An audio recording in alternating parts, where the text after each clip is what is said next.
Good morning. Good morning, Max. Good morning, Ricky. Good to see you both again. Yes. Opo. Nako, talagang magkakasama kami noong panahon na yon. Talaga sa mga liblib na lugar. Kami sa paanan ng Mount Isarog. Mount Isarog. Ikaw naman sa isla ng Dutaya.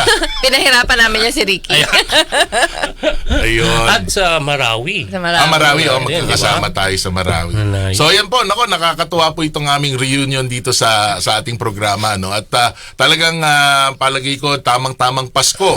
Kasi ang Pasko ay nagbibigay ng pag-asa at saka ng pagbibigay serbisyo sa iba, di ba? So saktong-sakto tong tema natin. So siguro ma'am, baka maganda maipaliwanag nyo nga muna sa ating mga ka-Goodwell listeners. Paano ba nag-umpisa itong Angat Buhay? Ano ba yung umpisa nito? Actually, bago pa ako nag-start ng term ko as Vice President, panalo na ako. Pero di ba nanalo ako ng May, tapos mag-a-assume ako ng June 30. Yes. Parang yung lahat kasing indications between that time and June 30, na mahihirapan ako because of the political situation. Yes. Alam naman natin yung mandato ng OVP, diba? Talagang yung mandate ng Vice President, succession lang. Because I think also because of my background, parang hindi ko ma-attempt na 6 years ako nakaupo. Na ceremonial work lang yung ginagawa ko. Nagtatanggap ng mga ambassador sa opisina, nagkakat ng ribbons ng, di ba? Parang sayang. Sayang.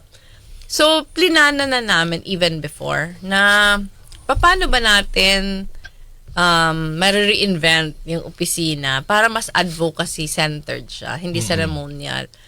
So, dahil matagal din akong nag-work sa communities, parang the most sensible thing to do was an anti-poverty program. Kasi yun naman yung ginagawa ko na even before I joined government.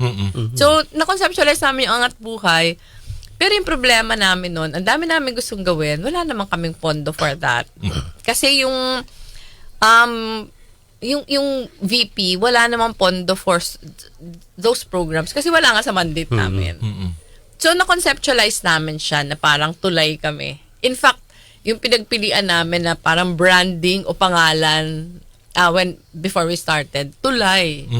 Kasi yun talaga yung konsepto, tulay kami between communities na nangangailangan ng tulong saka yung mga organisasyon na gustong tumulong. So, ganun yung inumpisahan ng Angat Buhay. Parang for a very long time, nung VP pa ako, mas ang volunteers namin nagdo-donate ng goods, kung anong kailangan sa communities. Pero parang nag-evolve siya. Okay. Nag-evolve siya. At tingin ko, ngayong after the elections, na NGO na siya, ito talaga yung konsepto ng volunteerism na parang aspiration namin noon. Kasi nung VP pa ako, nagdo-donate yung mga tao, pero kami yung nag-i-implement on the ground. What is special now is tao na yung nag-i-implement sa ground. Yes. So dahil maraming volunteer groups na nasimulan during the campaign, mas madali na for us ngayon. Nag-roll out kami ng projects, pero hindi na kami kailangan na lahat ng programa kami yung bababa. Halimbawa, bumagyo, lumindol. Mas madali ngayon na mas mabilis yung response kasi magre-respond nandun na mismo. Di lalo pa hong napabilis ang response. Mas mabilis na ngayon. Parang sharing of resources.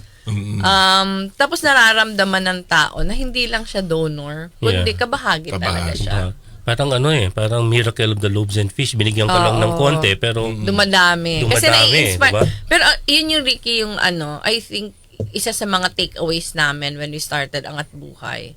Ang dami palang tao na very generous.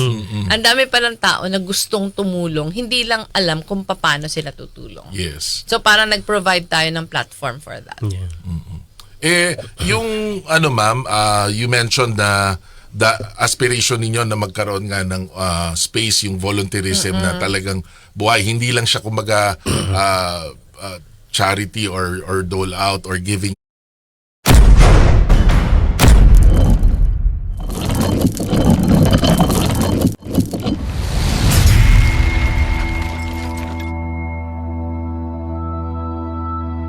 Or dole out or giving no, they're active participants.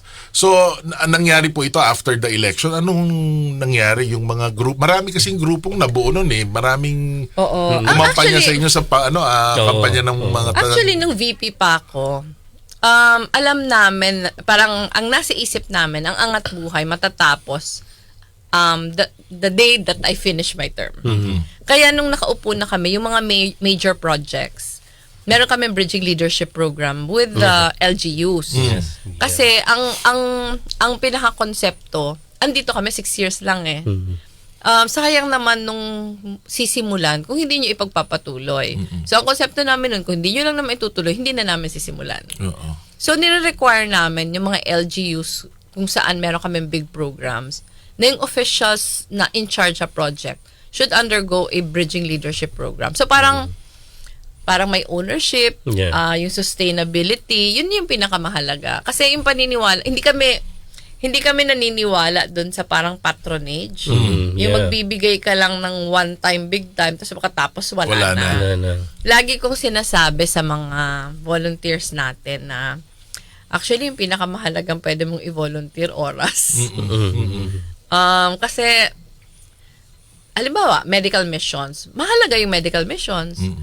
Pero yung pagbababa on the ground, ang paniniwala ko should just be part of a bigger program. Kasi kung wala namang follow-through, wala din eh.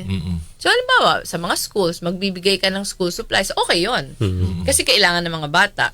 Pero, dapat yung pagbigay ng school supplies, bahagi lang siya na mas malalim na programa. Pareho din ang feeding program.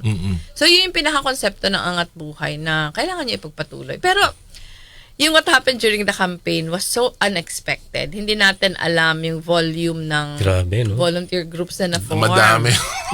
Parang kabuti. So, nung actually nag-start ito the night of the elections. Yung when the results, it was becoming very apparent already na parang hindi sang-ayon sa gusto natin yung resulta. Alam ko na nagluluksa, lalo na yung mga kabataan. Sobra. Diba? Sobra. So ang pinaka-concern ko na that very night, paano ko ba sila i-console? Nag-decide na kaagad kami na mag-schedule tayo ng Thanksgiving rally. Kasi announce natin na pagpapatuloy natin yung Angat Buhay. Para number 1, may ilulook forward to sila.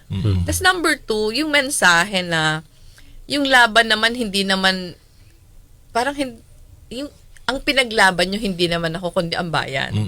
Kahit natalo ako sa eleksyon, yung bayan nandyan pa din naghihintay. So kailangan ipagpatuloy natin ito. Maganda nga ma'am no nung in-announce ninyo yan at least kahit papaano may mga naibsan yung kalungkutan. Kasi parang may ilulook forward. Yes, may pag-asa. Yun nga po ang sinasabi ko na ang isang magandang dala ng Angat Buhay ay yung pag-asa na tuloy lang. Saka ano talaga Max, nararamdaman namin ngayon tayo sa Angat Buhay, 'di ba? More than 1.5 years ng existing and then 1.5 years para existing Angat Buhay, hindi tayo nagkukulang sa volunteers. So, pag sinabi nating may problema dito, kailangan nating tulungan, parang dumadagsa. Hindi naman siguro material na bagay, pero hindi tayo nagkukulang sa mag-implement on the ground kasi laging ang volunteers natin very much willing. And yung aspiration natin ito, sinabi ko to during my speech ng pasasalamat rally, na Angat Buhay will become the biggest volunteer network in the entire country. Kasi tingin ko yun yung susi ng bansa natin. Na ang constituency inspired to help. Para hindi lang gobyerno yung may dala-dala. Pero parang din kasi yan, parang chicken and egg, 'di ba? Kailangan din na yung government inspiring, kailangan yung leadership inspiring para yung tao ginaganahan tumulong. So, yun yung ating dream na with all the problems na meron tayo, na yung tao, hindi lang siya naghihintay for government to act on the problems. Pero siya mismo naghahanap ng solusyon. And yun, parang sa mga kabataan din, so way of healing. Kasi pati yung mga anak ko, mga kaibigan kong nasa youth nasa youth na saktan eh. Oo. Saktan sila. So parang pag-asa ng bayan, tapos ito pala. Di ba? So, but this is a way of, healing na rin. Saka yung ownership din, di ba? Yung ownership sa problema. Tingin ko mahalaga yun. Na, halimbawa, marami tayong mga hindi nagbabasa na mga bata. Hindi tayo magtatapos sa pag-blame ng mga paaralan o ng mga teachers. Pero may recognition tayo na yung education ng mga bata, responsibility natin yung lahat. So, ano man yung magagawa natin sa makakaya natin, gawin natin. So yun nga parang active citizenship yung panawagan na hindi ka lang basta pumupuna, naghahanap ka rin ng solusyon at magiging bahagi ka ng paghahanap ng pag-ayos ng problema. Hindi ka meron. Dito kasi sa amin sabi namin sa Radyo CSR bawal lang meron. Sa demokrasya bawal lang meron. Kinakailangan nakikilaho ka. Kaya yan ang isang panawagan namin noon. Sabi namin kahit bumoto ka tapos after that makilahok ka Sa katingin ko kasi yun, parang nanganganak. At yun yung experience natin sa Angat Buhay. Parang inaya mo na mag-partner kayo sa isa lang na programa. Para si Ricky.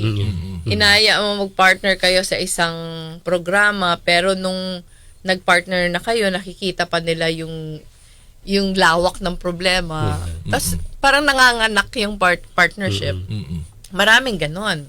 Halimbawa, example, Rotary Club of Makati, nagpartner tayo sa kanila for the first time sa paggawa ng dormitory sa Sumilaw, Bukidnon. Ngayon, ang dami na nilang pinagawa with Angat Buhay. Nice. Okay. So, yung makakapag-influence ka ng iba na mag-start, kahit it doesn't have to be with Angat Buhay, pero whatever it is na ginagawa mo, basta parang yung active citizenry na po-promote, I think good for the country yun. Yeah, kasi kung yung sa amin din, yung sa hometown namin, ganun din. We had some issues but na-organize yung mga kababayan namin and now we're trying to actively participate dun sa governance. Lahat ng mga binibigyang puwang, di ba, sa mga bids and awards committee, sa local school board, sa health board. Kasi ganun po talaga Kasi kung malaman niyo yon na may karapatan kayong humingi ng tamang serbisyo publiko di ba? At mahihikayat kayo na kung hindi man din ano yung pwedeng gawin para Saka din lagi ko to explanation sa mga halimbawa may mga lugar na nai-invite tayo to talk about yung People's Council sa Naga. So parati ko sa kanilang pinapoint out na from experience, pag yung tao very actively nakikilahok sa governance, yung gobyerno mismo napipilitan to shape up. Halimbawa, pag mas malakas yung boses nyo, walang choice yung nakaupo kundi makinig. Diba? Kahit parang kilala sila na hindi empowering yung klase ng leadership, pero pag sobrang lakas ng civil society, sobrang lakas ng boses ng sektor, walang choice Parang critical mass. Oo. Yes. Critical mass. Kaya mahalaga yun. Yeah. Yun ang kailangan trabahuin, yung we reach that level. Kasi lagi nga sinasabi, di ba, pati sa election, yung mag-voters ed, hindi naman pwedeng one time, one off. Saka hindi siya sapat kung yun yung end. Dapat again, bahagi siya parang yung voters ed, isa lang siya sa mga components sa mas malaking programa. For active citizenship. And in spite of that, daming activities noon sa OVP, Angat Buhay, they were able to do this the right way, Meron na naman tayong kasabihan dito sa Radyo CSR, yung ang ayaw magpa-audit. May pupit. Pero ang OVP they have a very high rating. Pero Ricky, how did you do that? At talagang pinagtrabahuhan namin. Ang pinakauna naming aspiration nun, makapag-ISO. Accredit kami ng ISO within the first year ng office. So, 2016 kami nag-umpisa, 2017 na ISO accredited kami. Noon na-achieve namin yung ISO certification, inambisyon na namin na mag-unqualified opinion sa COA. Parati ko din itong sinashare sa iba na paminsan yung difficulties turn out to be opportunities. Kasi halimbawa sa amin, pinapahirapan kami. hinahanapan kami ng problema, hinahanapan kami ng diferensya. So, yun yung motivation namin na ipakita na hindi totoo yung sinasabi nyo. In fact, merong independent na government agency na nagsabi na ganito kami. Importante yun. So, sa akin, with the benefit of hindsight, parang looking back, okay na din na pinahirapan kami. Kasi parang naging mahusay. Naging mahusay. So, siguro lesson in life din yun, lalo sa mga kabataan, na pag may difficulties, parang do not allow those difficulties to weigh you in. Pero, ang parating tanong sa sarili, paano mo magagamit yung difficulties na yun para to your advantage? At yun yung nangyari sa Office of the Vice President. So, halimbawa ngayon, yung karamihan sa mga staff natin sa Angat Buhay, very lean team na lang tayo ngayon, kasama na natin nung nag-umpisa yung Angat Buhay sa OVP, parang hasang-hasa na. Hindi mo na kailangan tulungan kasi second nature na sa kanila yung ginagawa. So, ang dream natin, ganun din, na sa lahat na nag-volunteer sa atin, una, mahasa siya, maging second nature sa kanya, para siya nagme-mentor din ng iba. Multiplication na ang mangyayari. Oo. And ngayon even in the private sector yung ESG is is something that's a standard, and governance is one of the top issues Ayun po, kaya yung sinabi kanina ni Attorney Lenny na yung Angat Buhay po ay ISO certified, ang ibig sabihin lang po noon, parang may seal of good housekeeping na maganda po ang pamamaraan at pamamalakad ng opisina, na lahat ay above board, wala hong kalokohan na nangyari, kaya nabibigyan ng seal of good housekeeping, yung ISO na tinatawag nila. Saka parang sinasabi niya na yung mga prosesong pinapasundan natin sa opisina, hindi lang above board, pero parang in accordance siya with international standards. Opo. So may sinusundan. Yung kabutihan nun, kasi ngayon Max, na may ISO na tayo, mapipilitan tayo na wag mag-retrogress. Kasi kung mag-retrogress tayo, hindi tayo mabibigyan ng recertification. Correct. Kasi yung ISO po, kailangan mong i-recertify on a regular basis. Parang titignan niya, after the certification, nagko-comply pa din ba kayo sa standard? So, mahirap siya, mahirap. Kamukha lang din po yun dun sa ating napag-usapan dati dito, yung sa PCNC na accreditation, Donor Institution Status, yung Philippine Council. Parang dadaan sa karayo. Isa pa ho yun, talagang pag nakapasa ho ang isang organisasyon sa PCNC, ibig sabihin nun, maayos po yung organisasyon. Kaya mas magiging panatag ang loob ninyo na makilahok sa kanila at mag-donate at suportahan. Ganon din po yung ISO parang natin. garantiya siya, di ba? Yes. Parang garantiya na. Parang pag bumibili ka sa Lazada o sa Shopee, pag parang yung official store siya. Medyo mas panatag ang loob. Trust, you build trust di ba? Pinagtatrabahuan siya. O yan, so naku mga ka-Goodwill, narinig nyo, bawal lang meron, dapat nakikilahok tayo at talagang hinihikayat nga ng programa ng Angat Buhay na maging active citizens tayo, Marami kaming ginagawa na sabay-sabay. Ano ba yung education? Maraming components yung education. Siguro yung pinakakilala, yung building of dormitories. So, marami na tayong dormitories na na-build. Nung VP pa ako, yung target natin, ang dormitory sa loob ng mga public high schools na ang dropout rates mataas dahil ang mga bata malayo yung mga inuuwian. So, nakapag-build tayo sa Siayan, sa Zamboanga del Norte ng 2, nakabuild tayo sa Sumilaw ng 2, nakabuild tayo sa several sa Eastern Samar, sa Balangkayan, sa Salcedo. Lahat to public high schools. Pero nung naging NGO na yung Angat Buhay, nag-try tayo. At with Rotary Club of Makati pa din. Yung una nating binild na sa loob ng State University sa Infanta, Quezon. Merong campus doon, yung South Luzon State University. Very inspiring siya kasi yung nakatira sa dorm. Kasi kung familiar kayo sa Infanta, di ba, ito yung northern part of Quezon na mountainous, di ba? Yung nakatira ngayon sa dorm, mga members ng AGTA, saka Dumagat tribe. First in their family to enter college. So, tumitira sila sa dorm for free. So, sunod-sunod na yung pinagawa natin. As a Bicol, nagpagawa tayo ng 3 actually. yung dalawa sa loob din ng State University pero sa coastal communities. Kasi ang titira naman, kasi pabukas pa lang siya, yung mga nakatira sa mga isla-isla. Oo. Tapos meron din tayo sa isang mountainous na lugar sa Camarines Norte, yung Tulay na Lupa High School. Ito naman yung mga bata naglalakad mga 4 hours each way. Grabe, no? Nakatira Para na sila mag-aral. doon. Tapos meron tayong ongoing sa UP Cebu High School ito.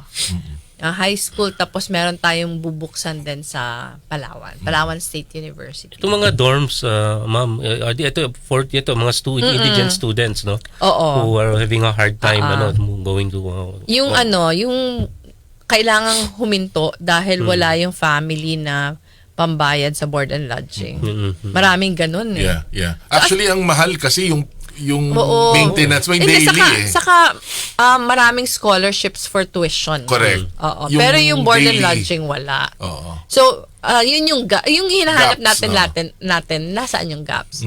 Tapos, nung lumabas yung PISA report, saka yung World Yes. Bank report, na dismal yung performance natin sa reading and math, nagbukas tayo, ang una natin binuksan, community learning hubs Yes. during the pandemic. Oo. Kasi ang pinaka-essence ng community learning hubs, dahil sarado yung mga paaralan, at least may mapupuntahan sa community yung mga nangangailangan ng tulong to accomplish their modules. Na may trained tutors, may gadgets. Pero nung nagbukas na yung mga schools, unti-unti tinatransform natin yung community learning hubs into reading and math centers. Tawag natin Angat Basa sa Kaangat Bilang Centers. Yun, ang daming opportunities for volunteerism. Yeah. Kasi you can open a small one in your community. We provide the training for tutors. We will help you set up yung material sa amin, yung module sa amin. Sa mga lugar na medyo na una-una na marami na tayong estudyante, nag-enter na tayo into AMUA with yung mga colleges and universities na may Department of Education. Para doon magpa-practicum. Para doon na yung practicum. Kasi yung experience natin, yung tama ang rin. dami ng estudyante, hindi na kaya ng mga volunteers natin. So ngayon, halimbawa sa Naga, meron tayong MOA with 6 schools. Ang kagandahan, kasi yung mga schools pumayag sila na yung number of hours na vino-volunteer sa hubs natin can be credited as their internship. Oo. So, yung continuity ng program nandyan. Dinagdagan din natin ito ng component kasi nagme-measure kasi tayo. Meron tayong pre-test, meron tayong midterm, meron tayong post-test, 6-month program. Yung mga dismal yung performances. Kasi ang ganda ng, parang nagsa-start tayo with a baseline of 30 to 40%. After 6 months, mga 80 to 90% ito. Yung mga hindi nakapasa, uulat sa programa. Pero may mga lugar na pansin namin, 50 to 60% lang after 6 months. And Hirap upon talaga. assessment, stunting. Yun na nga eh. Yun nga po Stunted Yun yung ang mga problema bata. natin, no? So may nilaunch tayo ng isa pang programa na kaakibat dito, yung Bayan Ko, Teacher Ko program. Pero may feeding component ito. May nutrition component sa paaralan. We're doing this with DepEd. Sila yung tinatanong natin kung sino yung mga bata na kailangan mag-undergo ng target. feeding program. Tapos, ayaw kasi natin nagsasayang ng resources. Ayaw natin na yung ginagawa na ng agency, gagawin pa din natin just for the sake na may magawa tayo. Yep. Kasi gusto natin, magkasya yung resources.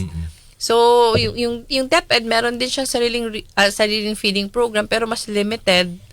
Saka, mas ano siya mas dahil kulang sila sa logistics, mas parang nagbibigay, instead of feeding, parang may groceries na binibigay dun sa mga nangangailangan na bata. Ang feeling natin, while importante yon, mas effective, saka mas sustainable yung sa paaralan papakainin. Yeah. Para kung ano yung para sa kanya talaga. Kasi paminsan pag dadalhin sa bahay, yung good for one, pinaghahati-hatian pa na magkakapatid. Tapos hindi mo din na monitor. So ginagawa natin yun ngayon. Naka 3 batches na tayo. Maganda yung resulta. So yun, opportunity yun. Halimbawa sa health, kung narinig ninyo yung Bayanihan ni Yes. Konsulta, we started that during the pandemic. Pero yung original intent nun, kasi hospitals were clogged, diba? Oo. So, pakatulong man lang tayo to decongest the hospitals. Ang mga pasyente hindi na kailangan pumunta sa hospital kasi pwedeng magkonsulta na lang, teleconsult. Pero nung bumaba na yung COVID cases, inopen pa din natin yung Bayanihan teleconsultation kasi ang dami nating volunteer doctors na specialists. Pero ngayon napansin natin yung bulk ng pumapasok na consultations, mental health. Oo nga eh. So, marami tayong ngayong mental health. Ang problema na sa mental health, medyo na-challenge kami kasi iba siya eh. Hindi siya pareho ng ordinaryong sakit na Symptoms you madali. consult once, okay na. Oo. Ito, hindi lang pabalik-balik but each session, Yeah. mahaba talaga. Tapos yung pinaka-challenge sa lahat, marami tayong partners na mga guidance counselors, mga psychological associations na can do counseling. Pero pag kailangan na ng doktor, na licensed na psychiatrists, dahil kailangan mag-prescribe ng gamot. Doon na yung problema natin kasi kulang ang psychiatrists natin. Yes. As in, sobrang kulang niya na parang ang ratio yata sa Pilipinas, 0.5 psychiatrists is to 100,000 Wow. na Hindi na pa isa. population. Hindi pa one yan. Hindi pa 0.5. So yung backlog talagang grabe. So nag-SOS na kami one time yung punta ako sa US recently, may nakausap ako mga Pilipino na mga psychiatrists practicing there. Sabi ko kung may mga lisensya pa kayo sa Pilipinas, mag-volunteer na kayo sa amin kasi teleconsult naman. Correct. Kailangan na kailangan. Willing naman sila. So it's one of the things that we're pursuing right now. Ganyan talaga eh, no? Parang kung gusto may paraan, Oo. kung ayaw may dahilan. Yan. At nakita natin sa pagsusumikap ng Angat Buhay sa pamumuno ni Attorney Lenny Robredo, para silang BDO, they find ways. Di ba? Kung may problema, may kulang, hanapan ng solusyon. Oo. Tingnan natin kung may resource, volunteer ba, o expertise na matatap. Saka Max, siguro rin nakita nyo na din na to na marami namang volunteer groups out there.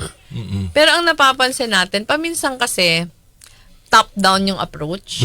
Ang gusto kong sabihin, yung tutulong, yung gagawa ng programa, ibababa na lang.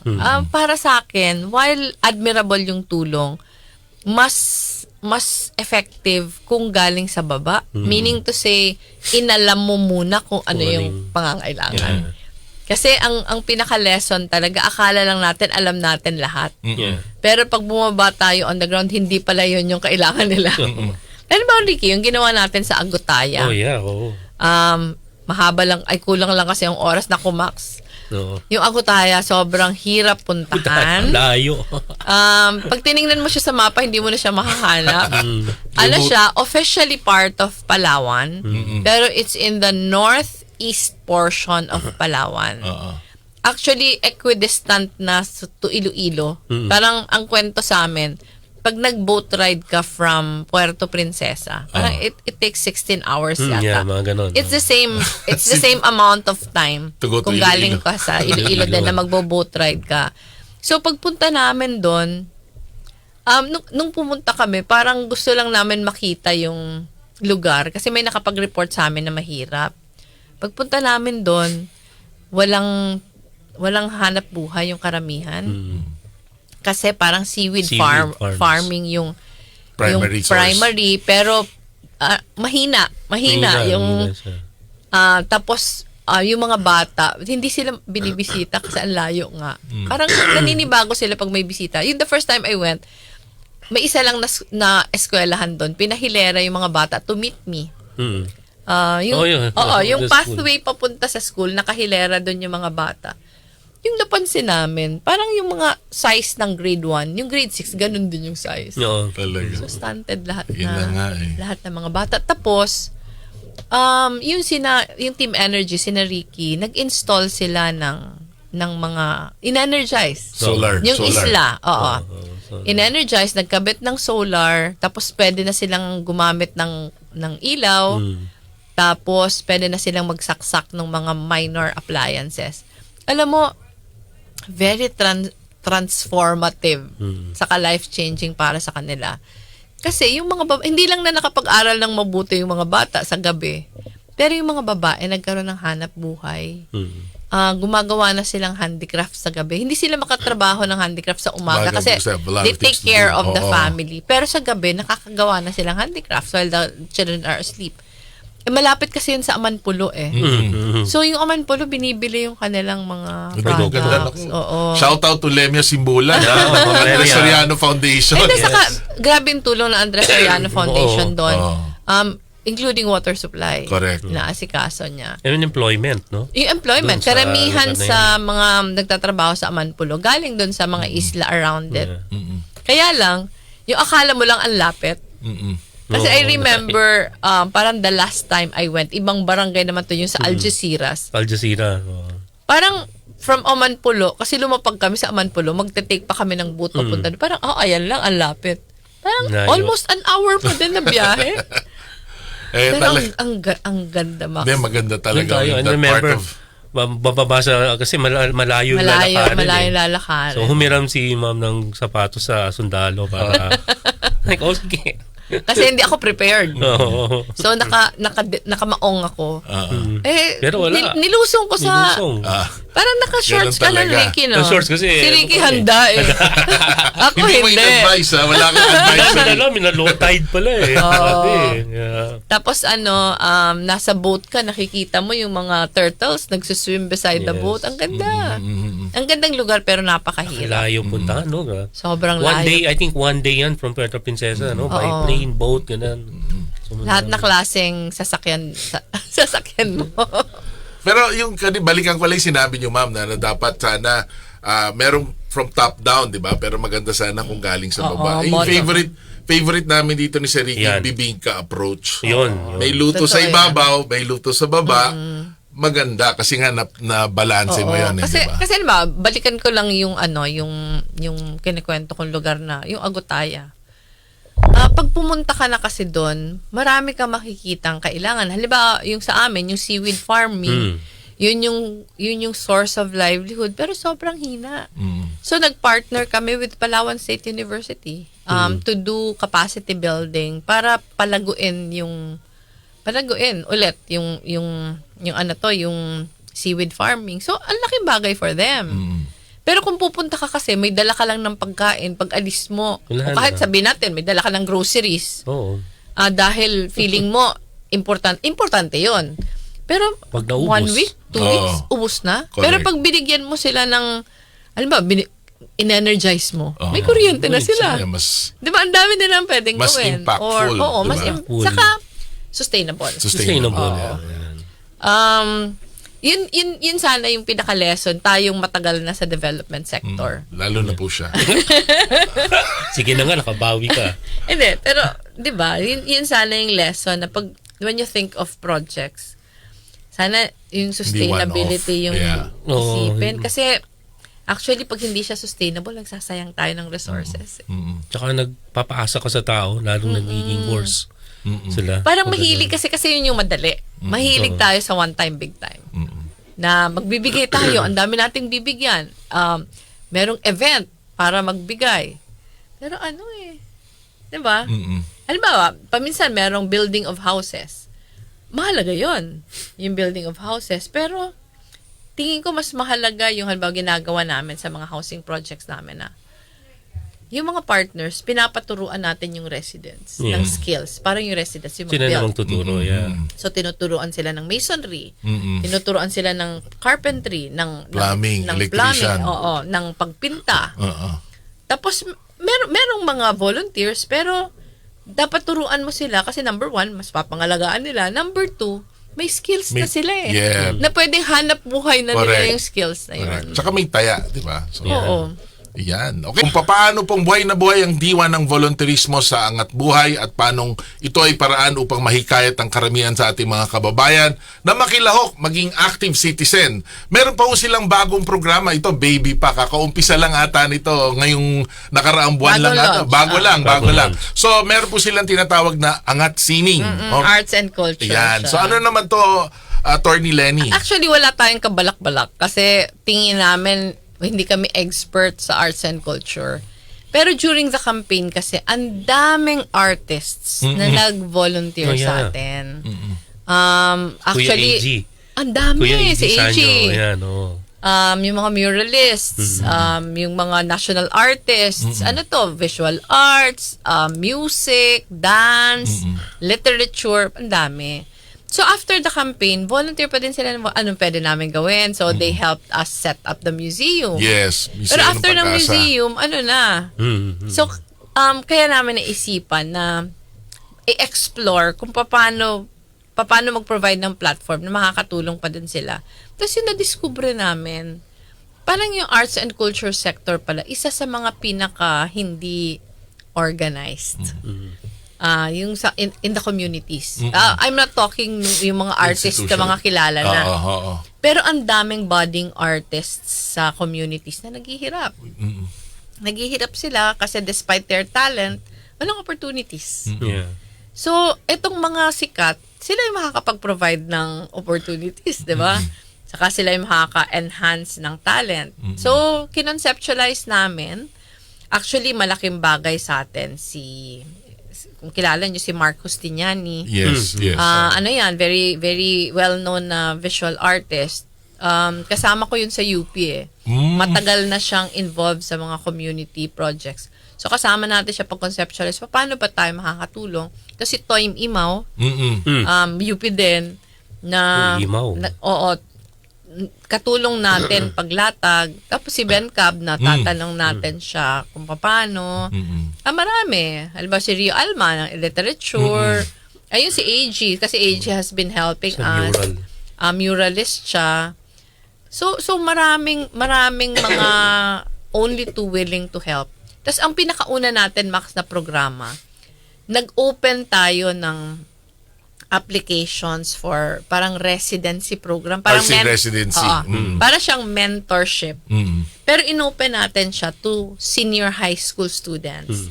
Kasi may mga senior high school na may arts na track sila. Pero walang masyadong, alam mo, pag sa schools kasi, syempre wala masyadong mag-guide. So, nag-open tayo ng applications. Ang balak natin, kukuha tayo ng 10. Nagulat kami, ang dami applicant. Tapos, kasama natin yung mga volunteer artists natin ng mga established to go through the applications. Sobrang huhusay. Talaga. Nahirapan tayo. More than 80 yata yung finalists na pinagpilian. So, we settled for 12. Okay. So, yung 10 lang dapat, ginawa nating 12. Nag-start na yon. Okay. Ongoing yun ngayon. Parang 1 weekend a month ang sessions nila. Yung pinaka first session nila, yung introductory session, ginawa sa Arete, sa Ateneo. Oh, okay. Arete. With Mark Justiniani. Tapos yung Department of Fine Arts ng Ateneo is helping us. So yung department chair doon, si Smile, has been a long time volunteer of Angat Buhay. Sila talaga yung tumutulong sa atin na i-manage yung programa. So sa Arete yung first session with Mark Justiniani. Yung second session natin, dinala natin sila sa Baguio. So, sa Baguio, may dalawa yung mentors nila doon. Si Kidlat Tahimik. Si Kidlat, Tapos si Ben Cab. Tapos yung third session nila was with AG. Yeah. Nung weekend lang. So, ang ganda nung kay AG kasi yung first day, parang lecture. Pero second day, dinala sila sa Angono. Wow. Parang considered siya na art capital of the Philippines. So gumawa sila ng street art, gumawa ng murals. Sobrang ganda ng kanilang ng kanilang produkto. Tapos yung mga artists na tumutulong sa atin, parang in just 3 sessions, nakita nila yung development ng trabaho. So excited tayo dito. Ang magiging 4th mentor nila si Toym. Maraming mga artists ang nagsasabi sa atin na willing din sila to volunteer. So, excited tayo. Excited tayo in the sense na hindi lang ito na showcase yung arts, pero yung sektor na medyo marginalized dahil walang tumutulong, nabibigyan natin ng tutok. Tsaka marami ma'am na pwede maging partner dyan. Yung Canvas nila, Jigo, Oo. Museum Foundation, tapos Arts Association of the Philippines. At tsaka sa LCF, Culture, yeah. LCF Arts and Culture Committee. So maraming pwede tayong maging partner dyan. Yung very helpful sa atin yung Metrobank Foundation. Oh, yeah, kasi Yan. Kasi Chito. yung arts din strong. parang pillar nila.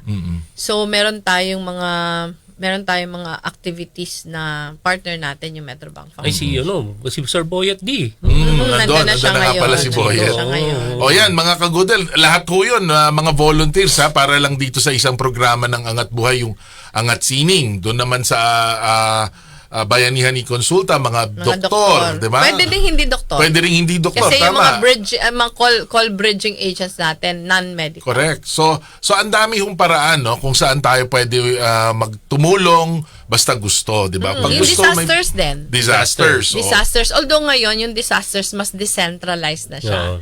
So, ang ginagawa namin ngayon, yung mga tulong sa amin, binababa Diretso din namin na. kung saan yung disaster.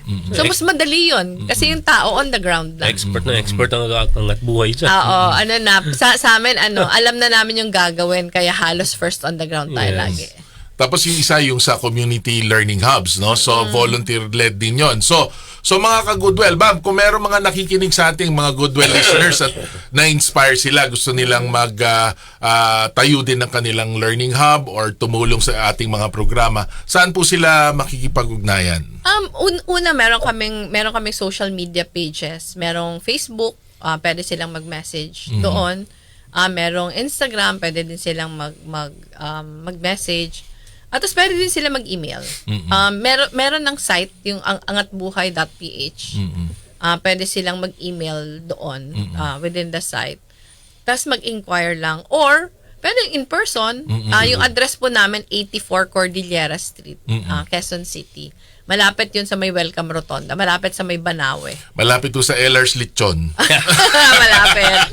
Ayan. Yung mga gusto mag-volunteer, Actually, maraming sa museum mismo, maraming volunteers. Ang nagrarun ng museum, meron lang kaming 2 empleyado for the museum. So, ang nagrarun talaga ng buong museum, volunteers. In fact, the other night, meron pa lang kaming Christmas party for volunteers sa office.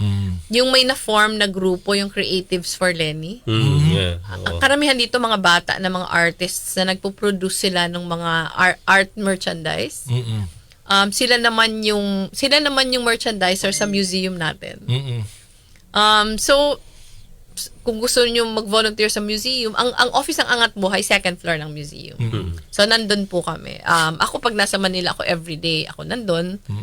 Pwedeng walk-in yung volunteers doon. May mag-aasikaso kasi may talaga May sistema na rin to receive volunteers. May volunteer assigned for the day. Ayan. Okay. O di maganda ho yan, pag pumunta kayo dun sa Cordillera, nakabisita pa kayo sa Museo ng Pag-asa. At nako, mabubuhayin ho kayo ng loob pag nakita nyo, no? Nung captured niya yung diwa nung campaign. Talagang siya, People's Museum, kasi wala po dong nakalagay na hindi binigay ng supporters.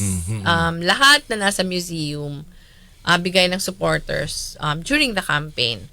Meron ding after the campaign, pero most of them during the campaign. Yung mga inaabot sa akin during the rallies, makikita nyo na even the smallest things tinago namin. Alam mo yun, parang nauso yung mga bracelet na ginaganchilyo, lahat yon nandun.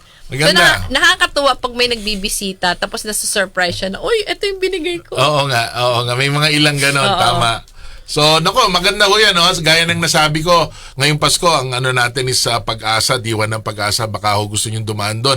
At meron rin Simbang Gabi. We started na last night. Oo nga. So, last night, yung sponsors natin, 3, yung St. Teresa's Alumni Association, tapos meron kasing parang foundation na Tanglaw ni Teresa. Tapos yung Muli. Yung Muli, isang NGO din na matagal nang tumutulong sa atin. So sila yung sponsors last night. Ano po ito? Masaya yung Simbang Gabi dun sa amin kasi may mga may mga booths ng mga pagkain. So may mga puto bumbong. Yan. Oo. Makapunta nga. Wala namang diet. Alas 7 yan, no? Alas 7. Ano lang naman, 1 hour yung misa, pero nag-i-invite tayo. 15 minutes lang naman nga yung mini concert. Kagabi yung Our Lady of Hope. Parang parish youth ministry siya.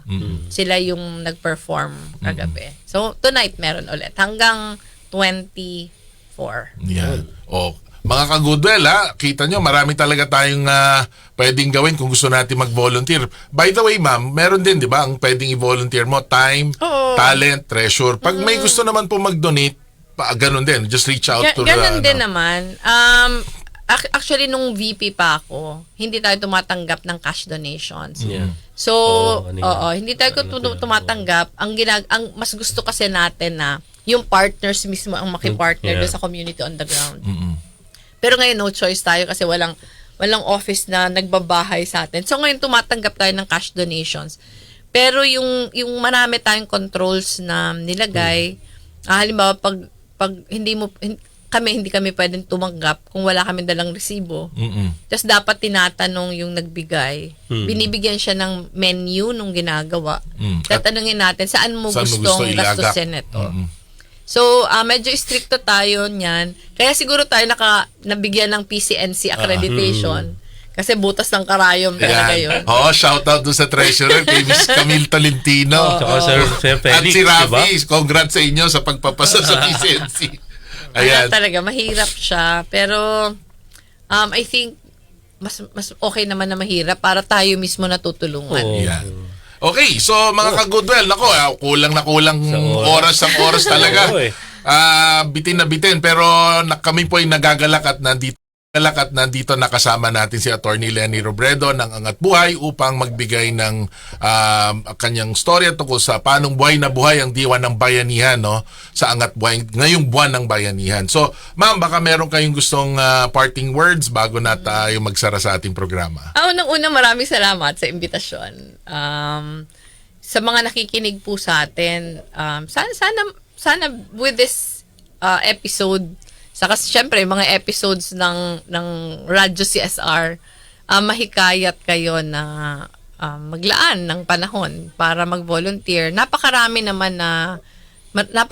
mga opportunities for volunteering. Sinasabi ko sa mga nakakausap ko, it doesn't have to be with Angat Buhay. In fact, you can start programs on your own. Yes. And kami very much willing to mentor. In fact, yung mga parang province-based na mga volunteers natin, ayaw natin silang gawing Angat Buhay chapters para mas may laya silang mag-conceptualize ng mga sarili nilang programa. Sabi namin, tutulungan na lang namin kayo sa capacity building. Pero gawa na kayo ng sariling programa. I was just in Cavite. Nakalatag na yung civil society organization nila. Nung the other day, nasa Bulacan ako. Meron silang finorm ang pangalan, You Lead. May sarili mga programa na ang ibang programa nila wala kami. Halimbawa yung sa environment, programa nila yun. Pero tingin ko kasi buong bansa magbe-benefit pag yung tayo lahat ay nakikilahok. Diba? Kasi may space naman for everyone. Yes, tama yun. Kulang ang volunteer sa lalim ng trabaho kailangan gawin. Kaya alam ko po marami sa inyong gusto, hindi lang alam kung paano. So maraming pagkakataon, pero sa amin po welcome na welcome kayo. Yun. Alright. So maraming salamat, Attorney Leni Robredo ng Angat Buhay, ang ating 14th Vice President. Maraming salamat po sa pagpapaunlak sa aming imbitasyon. Tuloy-tuloy lang po tayo at wag po kayo mag-alala, magkaroon tayo ng ng segment dito na Balitang Angat para kung ano man ang mga bago na volunteer opportunities sa Angat Buhay ay maipahatid natin sa ating mga tagapakinig.